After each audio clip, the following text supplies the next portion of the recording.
Como eram os salários no Império Russo? Literaturas tendenciosas nos fazem pensar que no Império Russo as pessoas viviam muito mal e que a Revolução Comunista trouxe alegria a todos. Mas isso não é verdade. Esse fato é contestado até mesmo nos livros soviéticos. O historiador soviético Strumlin, em seu livro de 1966, Auge da Guerra Fria, destacou que os salários reais dos trabalhadores russos são menores do que os trabalhadores americanos e maiores do que na Bélgica, França e Alemanha, e quase o mesmo que na Inglaterra. Nem mesmo os líderes soviéticos faziam questão de esconder a verdade sobre os salários na época imperial. Khrushchev lembrou que, até 1917, trabalhando como mecânico na mina de carvão Donetsk, viveu materialmente melhor do que na década de 1930, onde era um funcionário de alto escalão do partido em Moscou. Trabalhando como um simples mecânico, ganhava 45 rublos. Quando o preço do pão preto eram 2 kopecks, do branco 4 kopecks, 1 quilo de gordura era 22 kopecks, ovo no valor de 1 kopek, sapatos, ou melhor, de Chorovetsky, era 7 rublos. Em comparação, quando eu liderei o Partido dos Trabalhadores em Moscou, não dava para comprar a metade, mesmo estando em um alto escalão. E em um segundo relato, Khrushchev admite francamente que na década de 1930, outras pessoas se mantinham de forma ainda pior do que eu. E claro que os trabalhadores comuns e funcionários receberam muito menos do que o secretário do comitê do Partido de Moscou.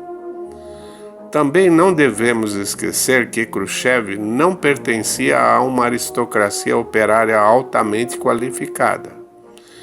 Em 1917, ele tinha apenas 22 anos e não tinha qualificação. Ele simplesmente não tinha tempo para isso. Em 1909, contemporâneo, relatam que apenas um mau mecânico recebe 50 rublos por mês e um bom mecânico recebe de 80 a 90 rublos por mês.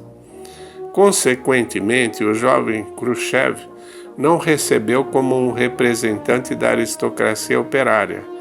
Ele era mau mecânico. Se levarmos em consideração desde 1890 até 1910, o rublo equivalia à metade do dólar. E em 1910 o dólar valeria 25 dólares modernos. E considerarmos que cada real equivale a 5 dólares modernos, convertendo e corrigindo o salário do jovem Khrushchev para reais, teríamos um salário equivalente a 3.000 reais. E para um operário de elite, o salário seria de 5.400 reais, algo bem similar aos salários atuais no Brasil. É claro que, se tratando de salários, apenas corrigir e converter não significa muito. Além da margem de erro, ocasionada pela dificuldade em corrigir décadas de inflação e outras intervenções cambiais, esse processo ignora o custo de vida, que é o fator mais relevante para mensurar com mais exatidão os salários. Por isso, achei conveniente trocar o volúvel papel moeda por espécie. Para isso, vou escolher 3 produtos básicos para a subsistência: carne, pão e moradia. Os salários tidos como referência será o do jovem Khrushchev, um operário iniciante. Esse salário será comparado com um operário russo da década de 30. Também será comparado com a atual realidade brasileira. E para isso teremos como comparativo o atual salário mínimo e o salário de um operário brasileiro. Primeiramente, vamos estipular o salário em carne. Um operário russo em 1914, com todo o seu salário, conseguiria comprar 100 quilos de carne. Um operário russo em 1930 conseguiria comprar 20 quilos de carne. O salário mínimo brasileiro conseguiria comprar 35 quilos de carne. Um operário moderno brasileiro conseguiria comprar 120 quilos de carne. Como pudemos notar na tabela anterior, o poder de compra na Rússia imperial é muito superior à Rússia da década de 30 e superior ao moderno salário mínimo brasileiro. Mesmo quando comparado ao poder de compra dos operários modernos, não deixa muito a desejar.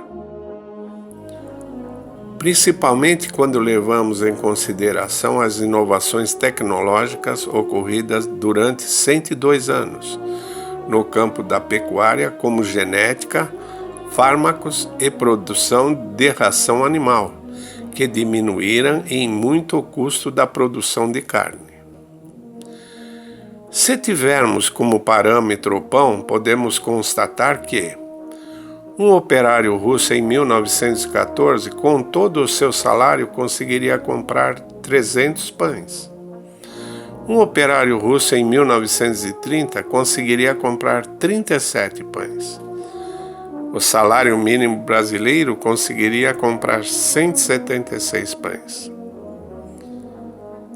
Um operário moderno brasileiro conseguiria comprar 600 pães.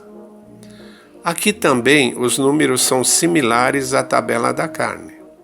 Também não devemos esquecer que o pão citado no exemplo é um pão industrializado, pois um pão caseiro seria o dobro do preço, o que igualaria ainda mais os números. Agora teremos como exemplo final o aluguel de um apartamento de luxo. A moradia do exemplo inicial é um apartamento de 100 metros no centro de Moscou, área mais valorizada da Rússia. Teremos como equivalente moderno um apartamento da mesma metragem em Moema, área nobre de São Paulo. Um operário russo em 1914, com metade do seu salário, conseguiria pagar o aluguel de um mês. Um operário russo moderno teria que pagar 4 salários para conseguir pagar o aluguel de um mês. O salário mínimo brasileiro teria que gastar 3,4 salários para pagar o aluguel de um mês. Um operário moderno brasileiro teria que gastar um salário inteiro para pagar o aluguel de um mês. Aqui podemos presenciar 2 aspectos interessantes.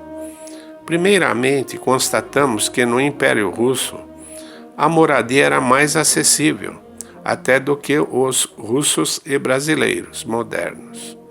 Outro aspecto interessante é que, embora a engenharia tenha sofrido avanços notáveis no campo da construção civil, o preço dos aluguéis no Império Russo mostra-se o mais acessível. Em um artigo publicado em São Petersburgo no jornal comunista Krasnaya Gazeta, em sua edição de 18 de maio de 1919, foi afirmado que no ano de 1908 os trabalhadores gastavam em habitação apenas 20% dos seus ganhos. Também devemos levar em consideração que em 1914, os trabalhadores russos gastavam com alimentação apenas 44% do salário. No entanto, na Europa, no mesmo período, o percentual do salário gasto em comida era muito mais elevado, de 60% a 70%.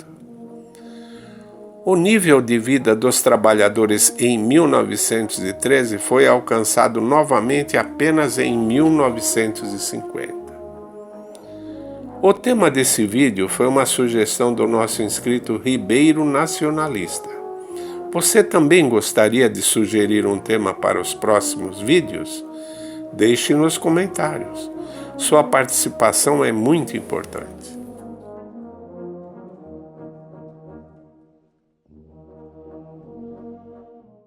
Quer saber mais sobre a Rússia Imperial? Inscreva-se em nosso canal e ative as notificações. Não se esqueça do like. Até o próximo vídeo.